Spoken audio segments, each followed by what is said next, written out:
Bonjour et bienvenue dans cette série d'enseignements concernant le retour de Jésus, la fin des temps, etc. Et ce matin, l'enseignement que je veux vous apporter, c'est, le titre de ces enseignements, c'est « Deux retours de Jésus ». Est-ce un mythe ou une réalité? Vous savez, j'ai l'impression, c'est pas juste une impression, c'est une certitude, que depuis des décennies, on nous ment concernant le retour de Jésus, l'enlèvement de l'Église, Israël, le peuple de Dieu, la période des tribulations, puis encore sur plusieurs choses. Alors, pour bien comprendre la prophétie du retour de Jésus et de la fin de notre ère, il est important de tout d'abord dénoncer ou révéler le mensonge, pour ensuite le corriger avec les Écritures. Et c'est d'ailleurs ce que je vais faire dans cette série d'enseignements sur cette chaîne, Comprendre la prophétie. Je sais que ce ne sera pas facile pour certains d'entendre ce que je vais dire, parce que ça fait des années et des années et des années qu'on nous répète les mêmes choses et qui, malheureusement, ne sont pas tout à fait bibliques, ne sont pas tout à fait ce que la parole de Dieu nous dit. C'est un peu comme une personne qui a reçu des faux billets, et cette personne peut être très honnête, il n'y a aucun problème, elle n'essaye pas de voler qui que ce soit, elle a juste, malheureusement, reçu des faux billets, elle ne s'en est pas aperçue, et là, elle a tous ces faux billets-là, et puis elle décide d'aller à la banque pour les déposer. Alors, le caissier ou la caissière regarde les billets, puis lui dit « Désolé, je peux pas les prendre, ce sont des faux billets. » Ah, comment ça, c'est des faux billets? Non, non, non, c'est pas des faux billets. Je les ai vus à tout plein. Oui, monsieur, c'est des faux billets. Je ne peux pas les prendre. Non, c'est pas des faux billets. Alors, comment que la personne argumenterait pendant des heures et des heures de dire que ce n'est pas des faux billets? La caissière ou le casier derrière le comptoir est en mesure d'identifier les faux billets. Et pourquoi est-ce qu'il est en mesure de les identifier? C'est parce qu'il connaît le vrai. Et lorsqu'on connaît le vrai, on est en mesure d'identifier le faux. Il n'y a plus de doute après ça. La personne est capable de dire, écoutez, monsieur, ça, c'est des faux billets parce que ceci, c'est pas conforme, ceci n'est pas conforme, ceci n'est pas conforme. Et là, la personne a beau argumenter tant qu'elle veut, elle a en sa possession des faux billets. Elle peut être la personne la plus honnête, ça peut lui avoir arrivé comme ça, mais elle a quand même en sa possession des faux billets. C'est un peu la même chose avec la doctrine de l'enlèvement de l'Église et qu'on va parler, ou des deux retours de Jésus qu'on parle aujourd'hui. C'est comme des faux billets. On les a reçus. On était honnête, mais le problème, c'est que ce n'était pas biblique. Alors, je vais vous expliquer. Pardon. Lorsque nous regardons les Écritures, nous apercevons bien vite qu'il n'y a pas deux retours de Jésus énoncés. Il y en a seulement un. Les adeptes de l'enlèvement pré-tribulationnel, c'est-à-dire de l'enlèvement avant les tribulations, affirment que le passage de 1 Thessaloniciens 4, versets 15 à 17, est une preuve d'un premier retour de Jésus. Un retour pour venir chercher son Église uniquement, l'enlever de la terre avant la période des tribulations, parce qu'ils disent qu'elle n'est pas destinée à la colère à venir. Ça, c'est un autre sujet qu'on va apporter un peu plus tard. Amener cette Église-là, les gens de l'Église, au ciel. Encore une fois, il n'y a jamais personne qui est allé au ciel. On en parlera un petit peu plus tard. Puis revenir avec eux. Jésus revient avec eux 7 ans plus tard, ou 3 ans et demi plus tard, ils ne s'entendent pas exactement à quel moment, pour venir établir son règne sur la terre. Le problème avec cette belle théorie, c'est que l'enlèvement de l'Église décrite dans 1 Thessaloniciens, chapitre 4, versets 15 à 17, ne fait aucunement mention d'un premier retour de Jésus, ni même le contexte. Alors, regardons le passage pour tenter de comprendre. 1 Thessaloniciens, chapitre 4, versets 15 à 17. « Car voici ce que nous vous déclarons d'après la parole du Seigneur. Nous qui serons restés en vie au moment où le Seigneur viendra, nous ne précéderons pas ceux qui sont morts. En effet, au signal donné, sitôt que la voix de l'archange et le son de la trompette divine retentiront, le Seigneur lui-même descendra du ciel, et ceux qui sont morts unis à Christ ressusciteront en premier lieu. Ensuite, nous qui serons restés en vie à ce moment-là, nous serons enlevés ensemble avec eux dans les nuées pour rencontrer le Seigneur dans les airs. Ainsi, nous serons pour toujours avec le Seigneur. » Alors, comme vous pouvez le voir à la lecture de ce passage, il n'est pas question d'aucune façon d'un premier retour de Christ qui reste dans les airs pour prendre son Église. Maintenant, si nous regardons le contexte de ce passage, alors vous constaterez que, tout comme moi, si vous prenez la peine de le lire, qu'il n'y a aucune allusion à un soi-disant premier retour de Jésus pour prendre son Église et l'amener au ciel avec lui. Il n'y a aucune allusion de cela dans tout le contexte de ce passage-là. Je vous mentionne que cette théorie d'un premier retour de Jésus ne repose sur aucun fondement biblique. Ce ne sont que des suppositions ou encore des déductions à partir de versets qui sont pris hors de leur contexte. Et ça, c'est important de le savoir. C'est important de se rendre compte de cela. Ensuite, les adeptes de l'enlèvement pré-tribulationnel, avant les tribulations, leur font dire une chose qu'ils ne disent même pas dans leur contexte. Alors, ce que l'apôtre Paul fait dans ce passage, le contexte de ce passage, c'est d'encourager les croyants de Thessalonique qui étaient peinés d'avoir perdu des proches. Et là, il leur dit de ne pas être comme ceux qui n'ont pas d'espérance d'avoir perdu un être cher, parce que ceux-ci étaient peinés de ne pas savoir s'ils les reverraient un jour. Ils étaient peinés comme les gens du monde sont peinés lorsqu'ils perdent un être cher. Alors, Paul va les encourager à attendre le retour du Seigneur Jésus. Parce qu'à ce moment-là, lorsque Jésus va revenir, à ce moment-là, ils vont pouvoir retrouver les leurs lorsque Christ va revenir. Ils vont pouvoir retrouver les leurs. Ce passage est une parole d'encouragement, certes révélatrice du retour de Jésus pour les nouveaux chrétiens. Elle était pour les nouveaux chrétiens de Thessalonique.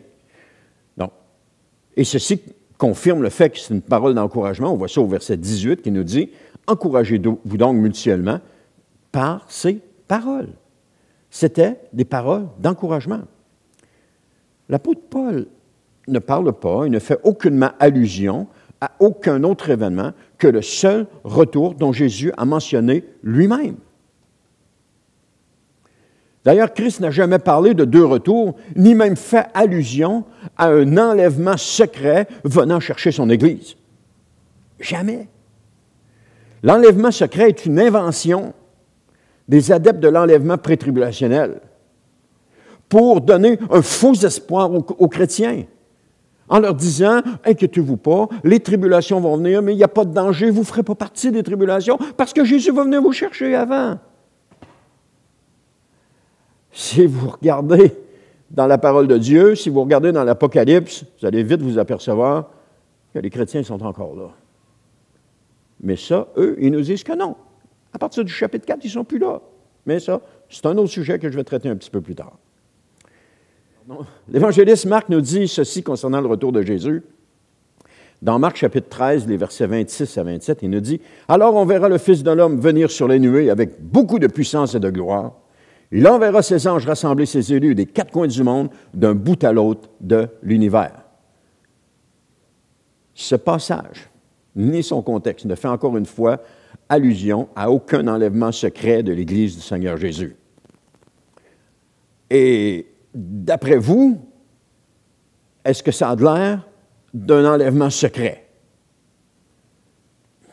Il va venir avec beaucoup de puissance. Hein?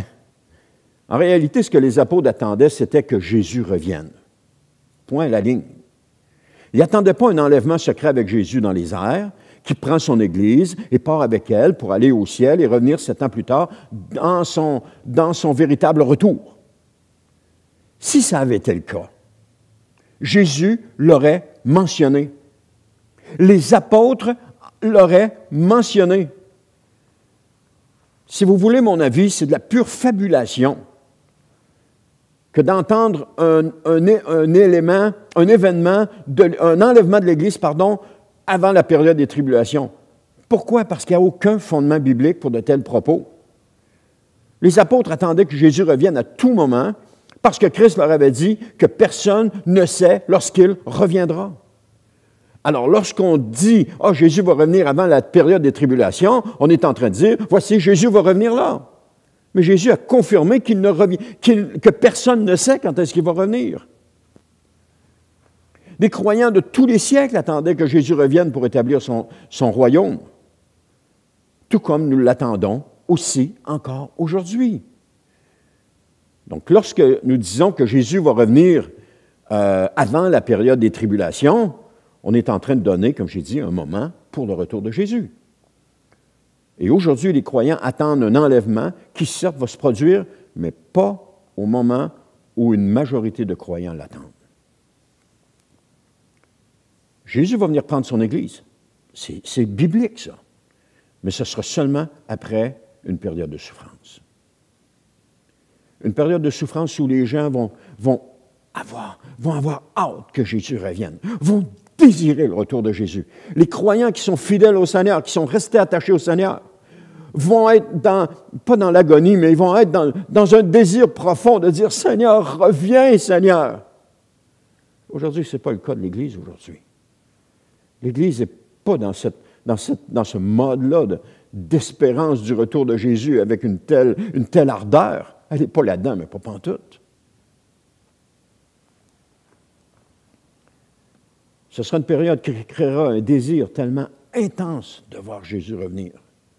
Un désir qui dépasse tous les désirs qu'on a jusqu'à maintenant par rapport au retour de Jésus. Mais aussi, ce sera un moment d'une joie incommensurable lorsque Jésus apparaîtra dans le ciel pour prendre ceux qui sont encore en vie. Parce qu'effectivement, il y a des croyants fidèles qui vont devoir le payer de leur vie pendant la période des tribulations. Les croyants fidèles au Seigneur Jésus, qui n'accepteront aucun compromis, qui n'accepteront pas de se soumettre à la bête et à toutes ses machinations, et qui vont devoir en payer le prix par leur vie avant que Jésus ne revienne. Ça, c'est la réalité. Ça, c'est ce que la parole de Dieu nous dit. Et je vais en parler dans d'autres vidéos, vous allez voir. Donc, au temps du prophète Jérémie, tous les prophètes prophétisaient que Dieu allait délivrer Juda des Babyloniens. Si vous avez déjà lu le livre de Jérémie, vous allez vous apercevoir de cela. Pourtant, il y avait seulement une voix qui s'élevait, et c'était celle de Jérémie qui leur disait, de la part de l'Éternel, que ce n'était pas ce qui allait se passer.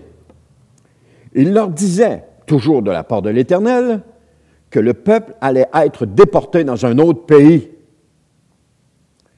Les gens ne croyaient pas Jérémie. Aujourd'hui, il y a des voix qui s'élèvent pour dire que toute cette conception d'un premier retour de Jésus est une fausse théorie, une fausse doctrine, un faux enseignement, et les gens ne les croient pas. Les gens ne croient pas ça. Parce que ça leur donne un réconfort.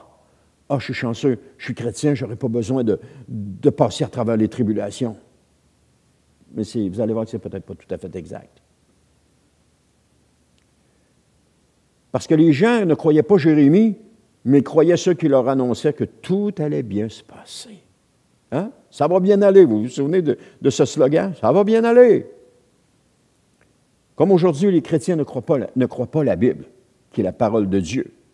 Ils préfèrent croire tous ces faux prophètes qui leur racontent de belles balades pour les endormir. Mais comment sera brutal le réveil? Comment le réveil va faire mal? Aujourd'hui, c'est la même chose. L'idée d'un enlèvement des croyants qui leur épargnerait les souffrances de la période des tribulations est maintenant très répandue.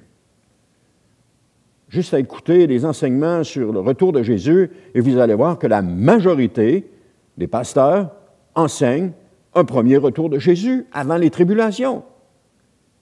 Malheureusement, ce sont des gens qui n'ont jamais vérifié dans la parole de Dieu qu'est-ce qu'il en était. Ils ont pris ce qu'on leur a donné, puis ils leur redonnent sans avoir vérifié, pour une majorité. Parmi ces voix, aujourd'hui, il y a des Jérémies qui se lèvent et qui parlent de la part de l'Éternel, qui donnent leur juste au sujet du retour de Jésus. Mais comme la majorité n'y croit pas, ceux-ci n'ont que peu d'impact. Mais gloire à Dieu. Amen, gloire à Dieu. Je me suis aperçu qu'il y a tout de même un certain nombre de chrétiens, certes silencieux, mais tout de même qui ne croient pas la théorie de l'enlèvement pré-tribulationnel, qui ne croient pas les deux retours de Jésus, qui ne croient pas que les chrétiens vont monter au ciel avec Jésus pendant une certaine période de temps. Il y en a. Et il y en a, mais ils sont silencieux, mais il y en a plusieurs. Au fil du temps, j'ai appris que si une majorité croit quelque chose, c'est que c'est sûrement faux. C'est triste à dire, mais si une majorité croit quelque chose, c'est sûrement faux.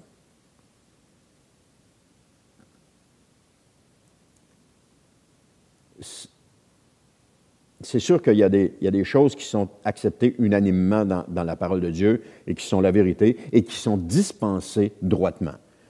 On parle de la mort de Jésus, de la résurrection de Jésus, du sacrifice permanent de Jésus, etc. Ça, c'est accepté. C'est correct. C'est conforme à la parole de Dieu. Lorsque c'est enseigné, c'est conforme à la parole de Dieu. Ce que je parle, c'est ce qui est enseigné qui n'est pas conforme à la parole de Dieu. C'est ça que je suis en train de parler. Alors, ne vous laissez pas berner par tous ces faux prophètes qui vous caressent les oreilles, comme on dit. Oui, Jésus va revenir. La parole de Dieu le dit, mais il ne reviendra pas 2 fois. Il revient une seule fois. Il revient à un moment que nous ne savons pas, et c'est pourquoi Jésus lui-même nous a dit, dans Matthieu, je termine avec ce dernier verset, dans Matthieu chapitre 24, verset 42, « Tenez-vous donc en éveil, puisque vous ignorez quel jour votre Seigneur viendra. » Amen. On est encouragé à se tenir en éveil. On est encouragé à rester éveillé parce qu'on ignore le jour que le Seigneur va revenir. Amen. Merci d'avoir été là jusqu'à la fin et on se revoit dans une prochaine vidéo.